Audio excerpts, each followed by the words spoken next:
siempre es el bálsamo para nosotros, ¿no? Hoy un día frío, un día donde la mayoría de las personas se quedan en su casa, con su familia, tomando unos mates o calentitos, pero nosotros venimos a la presencia del Señor. Y venimos, hermanos, no porque el Espíritu Santo que está en nuestras vidas, en nuestros corazones, quiere estar en la presencia de Dios, quiere escuchar su palabra. Vamos a orar. Vamos a orar. Querido Padre, te damos gracias en esta tarde. Una tarde fría, Señor, pero hemos elegido la mejor parte. Hemos elegido venir y sentarnos a tus pies y escuchar tu palabra y ser limpiados por ella, Señor. Es la mejor parte. Señor, te damos gracias, Señor, porque nos has protegido, nos cuidas tanto, nos das tantas cosas, querido Padre, y no sabemos, no nos alcanza la vida para poder agradecerte todo lo que tú haces por nosotros. Y venimos acá porque te amamos, Señor, y estamos tan agradecidos. Y querido Padre, que ahora podemos escuchar tu palabra y que también sea de bendición. Señor, ayúdanos. Y todo esto te lo pedimos, dándote gracias en el nombre del Señor Jesús. Amén. Amén. Muy bien, hermanos, vamos a... No sé si Emma tenía una clasecita, me parece.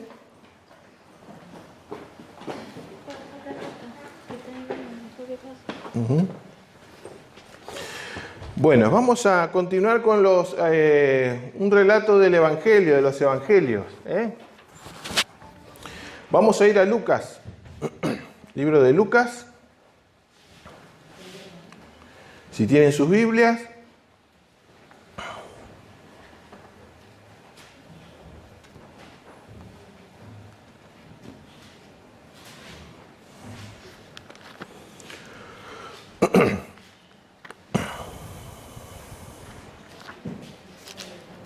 En Lucas capítulo 6.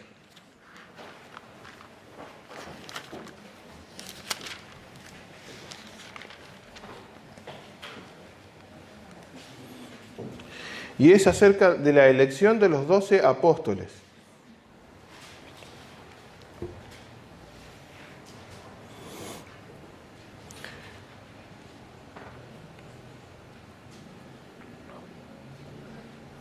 Lucas capítulo 6, versículo 12, dice, en aquellos días, Él fue al monte a orar, o sea, del Señor Jesús, fue al monte a orar, y pasó la noche orando a Dios, y cuando era de día, llamó a sus discípulos y escogió a 12 de ellos, a los cuales también llamó apóstoles.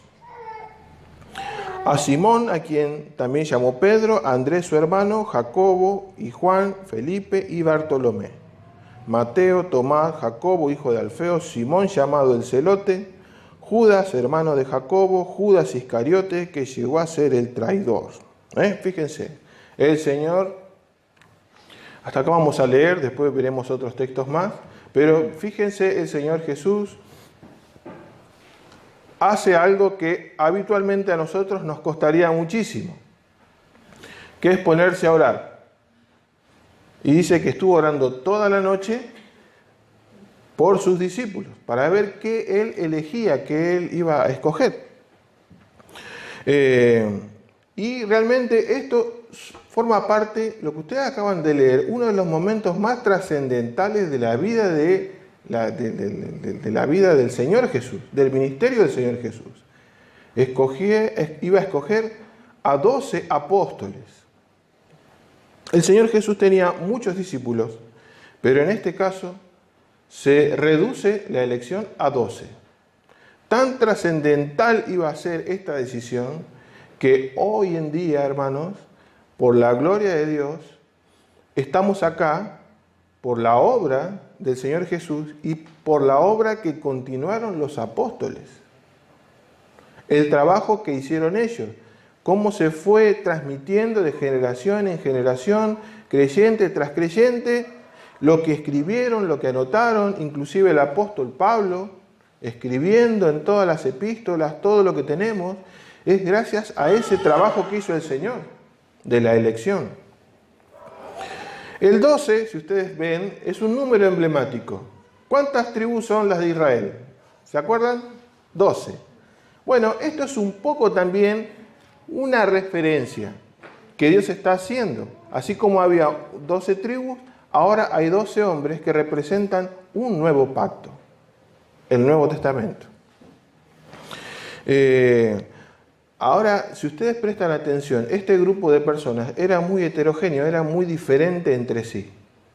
Muy, muy diferente. ¿Se acuerdan qué oficios tenían estos hombres? ¿Alguno me puede decir alguno de los que hacían? Pescadores. ¿Después qué había? Cobrador de impuestos. ¿Qué era un celote? Simón el celote. Él era un subversivo. Era como un terrorista en contra de Roma. O sea que él veía un romano y ya se da cuenta que los odiaba. Simón el celote, era así. Fíjense lo que Dios escogió.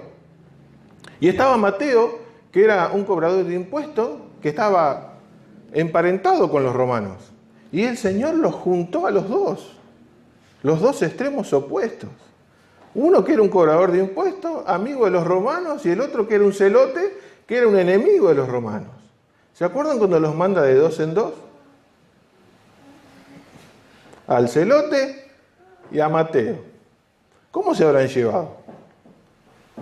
Ahora fíjense que a pesar de las diferencias que ellos tenían, cuando les tocaba servir a Cristo, servir al Señor, de la única forma que lo podían hacer era por la obra gloriosa de Dios y del Espíritu Santo en la vida de ellos.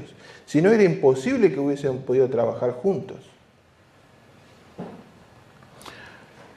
A veces nosotros nos quejamos que no podemos trabajar juntos, que no podemos servir al Señor juntos.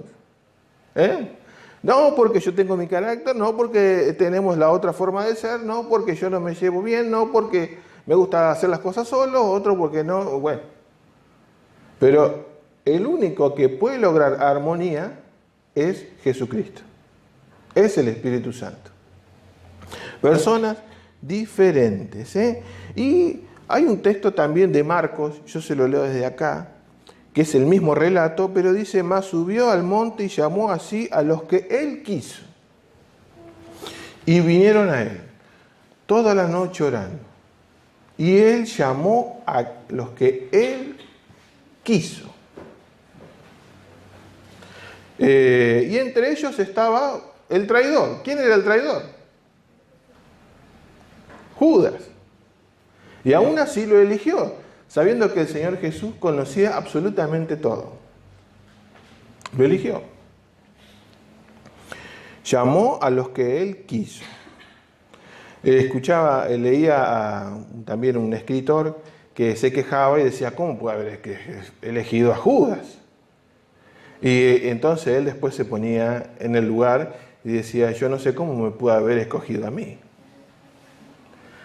Si nos pusiéramos a pensar por un minuto de saber de que Dios le ha escogido a usted, hermano, le ha escogido a mí.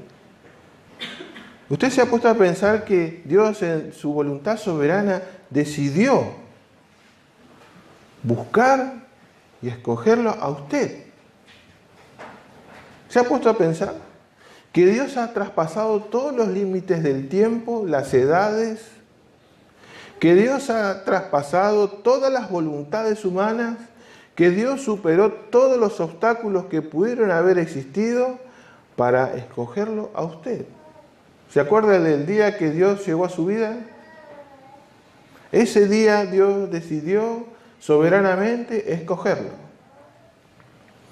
Pero así como Dios, como el Señor Jesús escogió a estos 12 para una tarea, Dios también le escogió a usted y me escogió a mí para una tarea, para una función.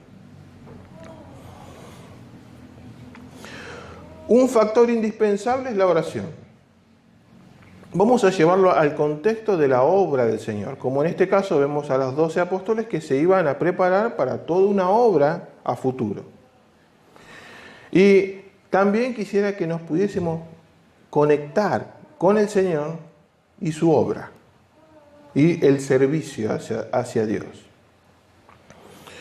El Señor Jesús pasó toda la noche orando por ellos. Eso nos muestra lo importante que iba a ser ese acontecimiento. Pero al fin y al cabo el Señor tomó una decisión. Usted ora, hermano, para que Dios le muestre qué puede hacer para Él. Es algo que por ahí como que no lo hacemos mucho, ¿no? O no lo tenemos muy en cuenta. A veces me topo con hermanos y me estoy orando para ver qué es lo que Dios, a ver qué voy a hacer este año. Y hace meses y años que está orando el hermano. Y se la pasa orando. Pero sin ninguna acción de nada. Orando. Se la pasa orando. Señor, yo voy a orar y que obviamente está bien orar. No es que estamos diciendo que esté mal orar. Pero queridos hermanos, la oración sin acción es solamente una buena intención. Si usted se la pasa orando, pero no toma ninguna decisión, solamente lo que usted quiere o pretende es una simple expresión de deseo, nada más. Tiene que orar, pero tiene que actuar, como lo hizo el Señor. Él oró, pero al fin y al cabo tomó la decisión. ¿Usted está orando, hermano? Por algo que está realmente preocupado o está necesitando o quiere realmente servir al Señor, hacer algo para Él y está orando, está perfecto que ore, pero tiene que tomar una decisión. No se puede pasar toda la vida orando. Tiene que tomar decisiones.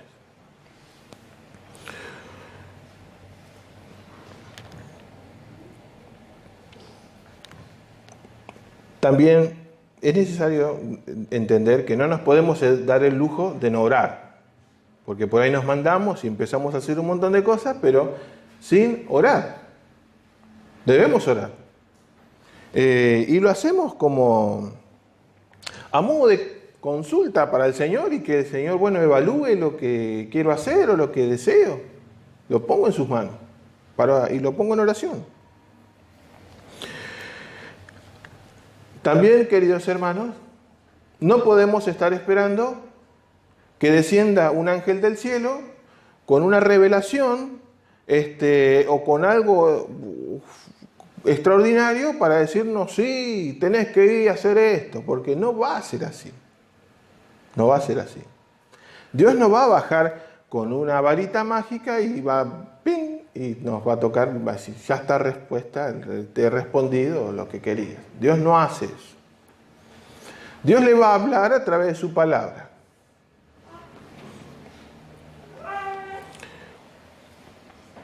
Y hay tres cosas que quisiera que podamos ver. Hay mucho más, después lo veremos más adelante, pero hay tres cosas que debemos entender por qué usted tiene que saber que Dios lo escogió. Ese es el primer paso. Dios lo eligió, lo escogió para servirle a Él.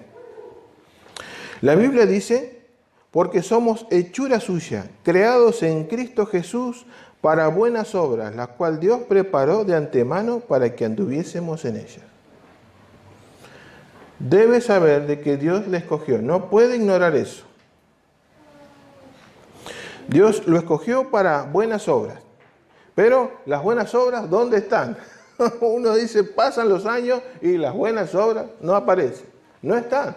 Hay hermanos que pasan toda la vida sentados en el banco y no hacen absolutamente nada para Dios.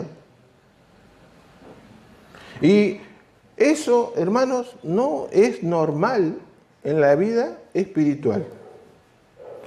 No existe, queridos hermanos, un creyente que haya venido a Jesucristo, que lo haya conocido a Él como su Señor y Salvador y esté totalmente inmóvil, que no haga absolutamente nada para Dios. Eso no existe ni en la Biblia, no hay en ninguna parte de la palabra de Dios que exista un creyente inactivo. Dios lo escogió con un propósito. ¿Se acuerdan cuando el pueblo de Israel salió de Egipto? Queremos ir al Monte Santo porque ahí queremos ir y servirle. Déjalos ir para que me sirvan. Dios lo rescató, lo salvó para que comencemos a servirle a Él.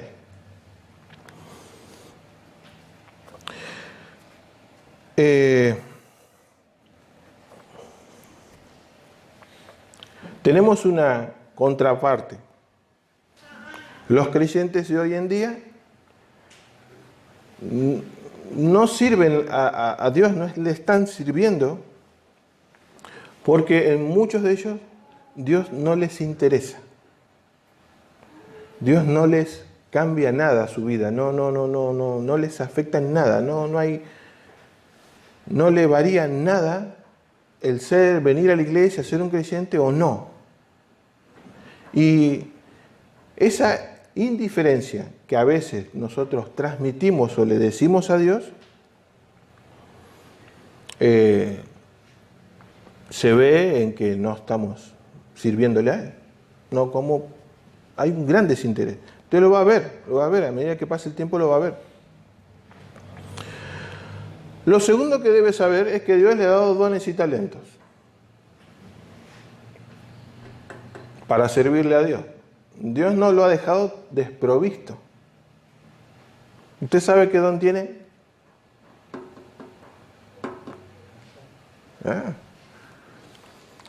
Debe saber qué don tiene. Dios le ha dado un talento natural y también le ha dado un don espiritual. Pero todavía estamos en la etapa de descubrimiento. Tenemos más de 20 años en el Evangelio y todavía estamos tratando de descifrar cuál es y cuando Dios es. Dios no es un Dios misterioso que... No, al contrario. Dios es un Dios que se revela constantemente. Debe saber que Dios le ha dado un talento natural, al menos uno, y un don espiritual, al menos uno. Le tiene que tener. Dios le da herramientas. Si usted va a servir al Señor, Dios le va a dar herramientas para que lo pueda hacer. ¿Quiere acompañarme en 1 Corintios capítulo 12?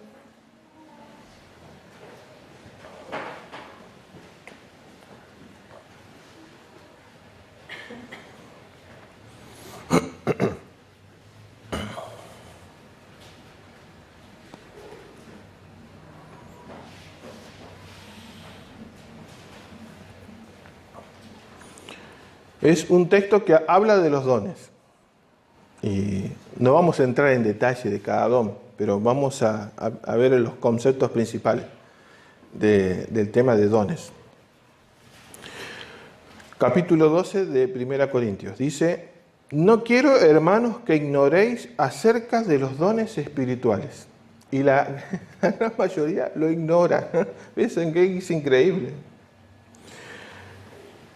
Antes de seguir, hay tres cosas que los creyentes, Dios le pide en su palabra, hay tres cosas fundamentales que el creyente no puede ignorar. Una es el plan de Dios para Israel, eso está en Romanos 11. La iglesia no puede ignorar lo que Dios va a hacer con Israel. Otra cosa que no puede ignorar es la segunda venida del Señor Jesús. Dios le pide en Tesalonicenses que no ignoremos que el Señor viene. No lo ignoren. Y lo tercero que le pide que no ignoremos es esto. No ignoren los dones. Porque en el don está el plan de Dios. ¿Usted quiere saber qué plan Dios tiene para su vida? Tiene que saber qué don tiene. Dios no lo va a usar, vale un ejemplo, no lo va a usar de mecánico si usted no tiene llave inglesa, ni lo va a usar de maestro si no tiene tiza. Dios le da un complemento a su vida. Pero si no sabe qué don tiene, tampoco va a saber qué plan Dios tiene. No ignore los dones. Dice el versículo 2. Estos dos versículos son, el 2 y el 3, son muy ignorados por la iglesia. Por lo general los pasa de largo, pero no se dan cuenta de lo interesante que son. Dice, sabéis que cuando erais gentiles os extraviaba llevándoos como se os lleva a los ídolos mudos. Por tanto, os hago saber que nadie que hable por el Espíritu de Dios llama anatema a Jesús, nadie puede llamar a Jesús Señor, sino por el Espíritu Santo. ¿Qué está queriendo decir el versículo 2? Dice, sabéis que cuando erais gentiles se os extraviaba llevándolos como se os lleva a los ídolos mudos. Lo que dice acá Pablo es que antes, cuando usted no conocía a Cristo, no tenía ni la más remota idea de todo esto, de Dios, de la Biblia, del plan, del don, de las capacidades. No teníamos ni idea. Y nos compara como un ídolo mudo. ¿Se acuerdan lo que dice el Salmo? Yo se lo leo. Todos los ídolos de ellos no son plata y oro, obra de manos de hombres. Tienen bocas y no hablan. Tienen ojos, mas no ven. Orejas tienen, mas no oyen. Tienen narices y no huelen. Manos tienen, mas no palpan. Tienen pies, pero no andan. No hablan con sus gargantas.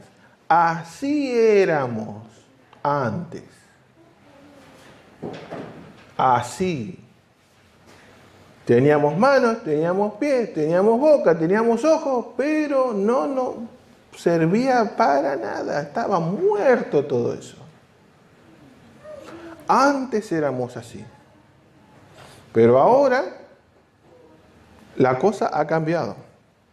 Y dice, por tanto, os hago saber que nadie que hable por el Espíritu de Dios llama anatema a Jesús, ni nadie puede llamar a Jesús Señor, sino por el Espíritu Santo.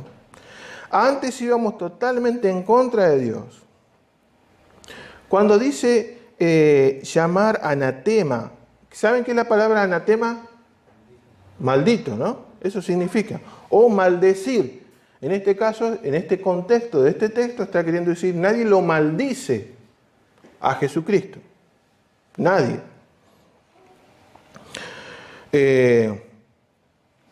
Lo que nos está queriendo decir que antes, nos está mostrando el polo opuesto. Antes, con nuestras vidas, con nuestra forma de vivir, era como maldecir a Jesucristo. Era como insultarlo, era como decir lo peor. Así era nuestra vida. Pero ahora que está el Espíritu Santo y que nos ha dado dones y capacidades, ahora le decimos Señor. Ahora Él es el Señor. Pero solamente es a través del Espíritu Santo. Entonces, si es a través del Espíritu Santo, significa que solamente los creyentes convertidos pueden servir a Dios con sus dones. Porque los creyentes convertidos tienen a Jesús como su Señor, como su amo, su dueño. Y nosotros somos sus esclavos. Esa es la idea de estos textos. Antes no teníamos ni idea. Y con nuestra vida insultábamos el nombre del Señor. Pero ahora, hermanos, cual día que usted conoció a Jesucristo, a través del Espíritu Santo Dios le dio dones.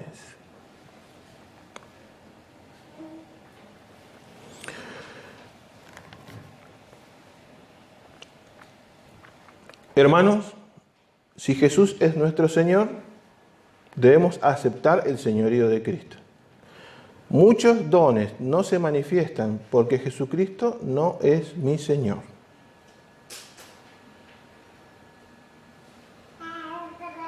Cuando Jesucristo comienza a ser mi Señor, el don comienza a manifestarse, porque es una obra espiritual. Hay diversidad de dones, pero el Espíritu es el mismo. Fíjense lo que dice Corintios. Hay diversidad de ministerios, pero el Señor es el mismo. Hay diversidad de operaciones, pero Dios, que hace todas las cosas en todos, es el mismo. Pero a cada uno les dada la manifestación del Espíritu para provecho. ¿Ven la Trinidad? Para algunos que dicen que no existe la Trinidad, acá la ven. El Espíritu, el Señor y Dios. Ustedes imagínense que la Trinidad, el poder más tremendo que pueda existir en todo el universo, que creó los cielos y la tierra, fue lo que actuó en su vida para darle dones y capacidades. ¿Y saben qué? Nosotros lo ignoramos. No lo sabemos. No nos damos cuenta. Y es para provecho.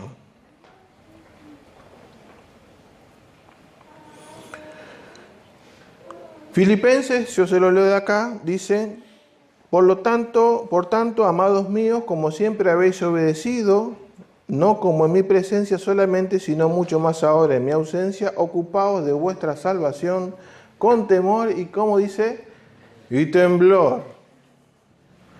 Acá la palabra no es del temor de que estamos acostumbrados, del temor, ese temor santo, porque la palabra acá para temor es phobos, es de miedo, temor, temblor. Porque Dios es el que en vosotros produce así el querer como el hacer, por su buena voluntad. Haced todo sin murmuraciones y contienda.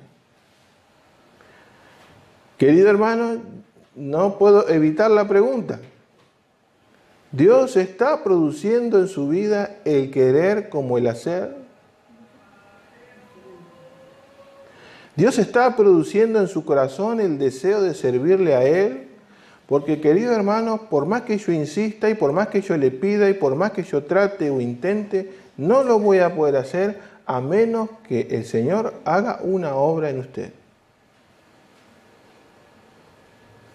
Es Dios el que produce el hacer como el querer.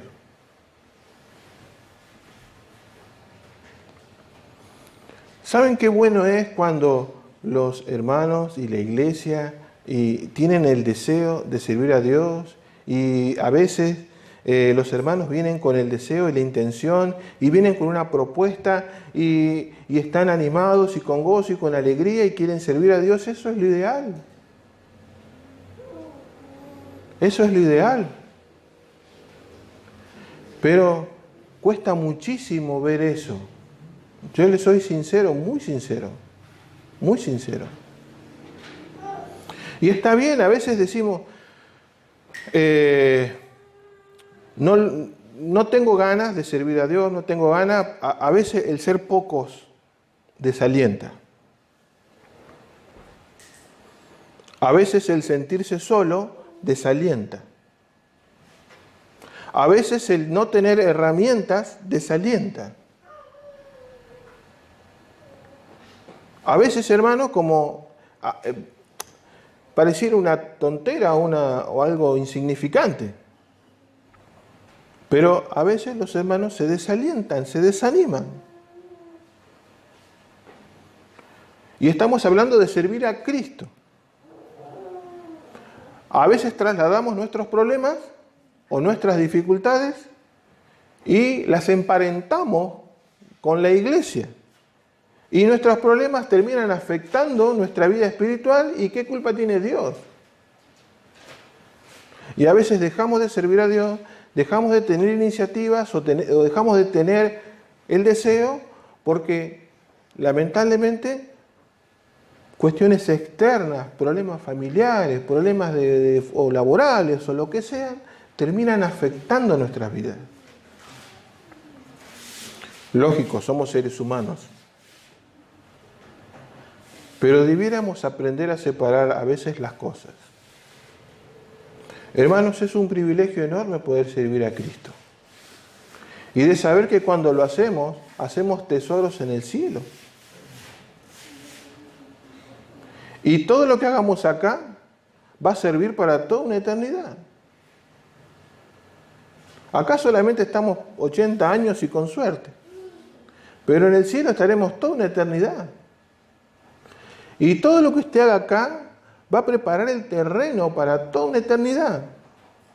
Todo lo que usted siembra acá, todo lo que usted trabaje acá, que lo va a hacer para el Señor, le va a servir para allá. Pero nosotros ignoramos. Y ese es el problema y es lo que quisiera, hermanos, que comencemos a ver, a no ignorar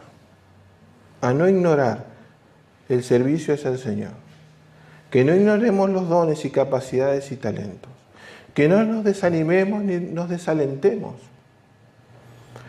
Es fácil y es común que nos ocurra. A todos nos pasa. Pero hermanos, nosotros servimos al Señor. Y lo hacemos porque le amamos.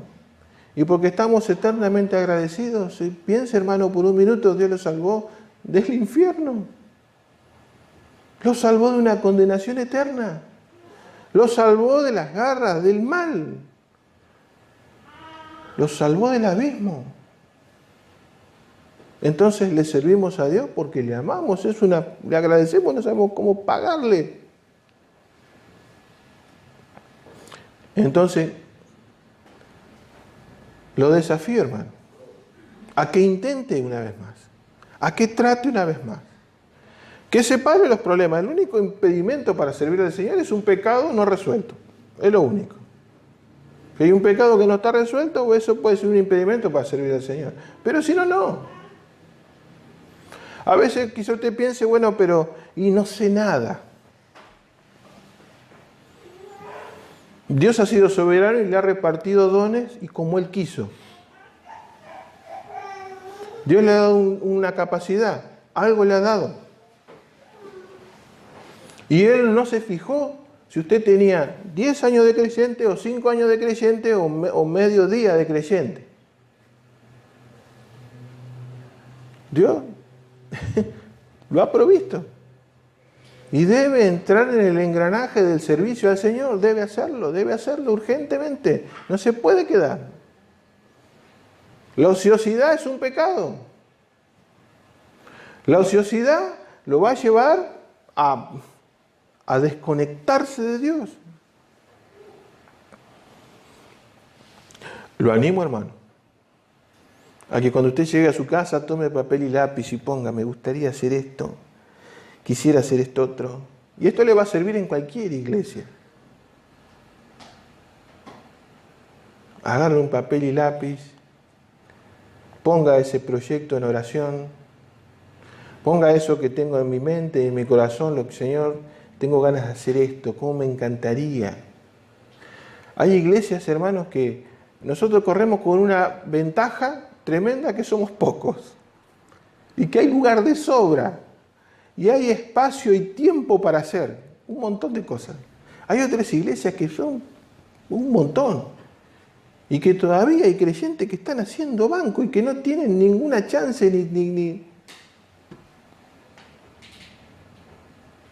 Y acá tenemos la gran posibilidad.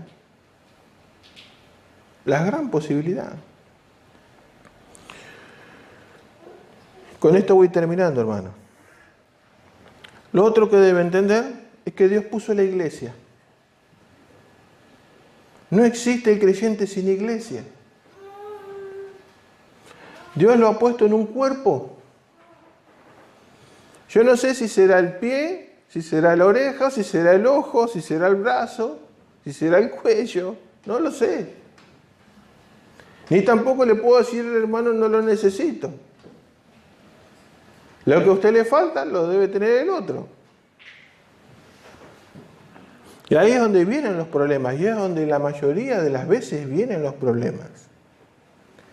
Es cuando comenzamos a trabajar al Señor y nos damos cuenta que sí o sí, inevitablemente, vamos a poder desarrollar este don y esta capacidad dentro del ámbito de la iglesia. Y la iglesia está formada por seres humanos. Y se va a encontrar con un Mateo y con un Celote.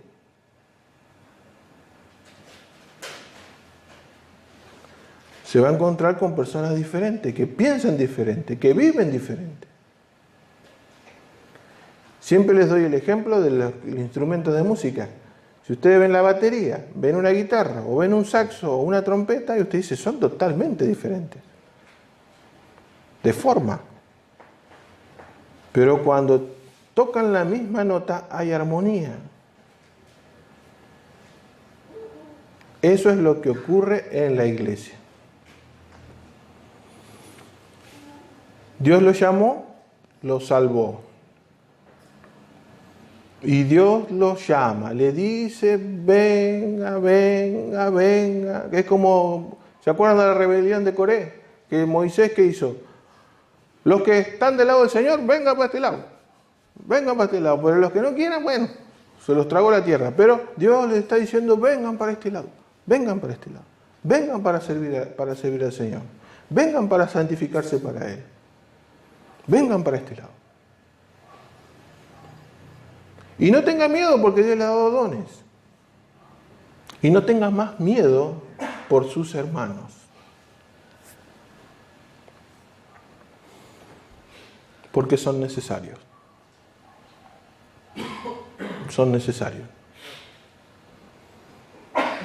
Dios le ha dado la iglesia. Hermano, no existe un creyente sin iglesia. No existe el llanero solitario. No, que yo no voy a la iglesia porque... Pero yo sirvo a Dios desde otro lado. Yo sirvo a Dios desde... con mi testimonio. Está bien, perfecto. Pero no es lo que Dios decidió, lo que Dios armó, que es la iglesia, el sentido de pertenencia. Usted pertenece a este lugar. Dios lo llamó acá, en este lugar. No sé por qué a Dios se le ocurrió llamarlo acá. No lo sabemos. Va a comenzar a descubrir esas buenas obras que Dios preparó de antemano, pero no sabemos por qué acá.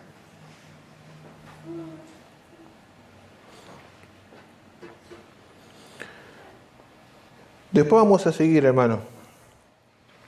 Quiero desafiarlo, a que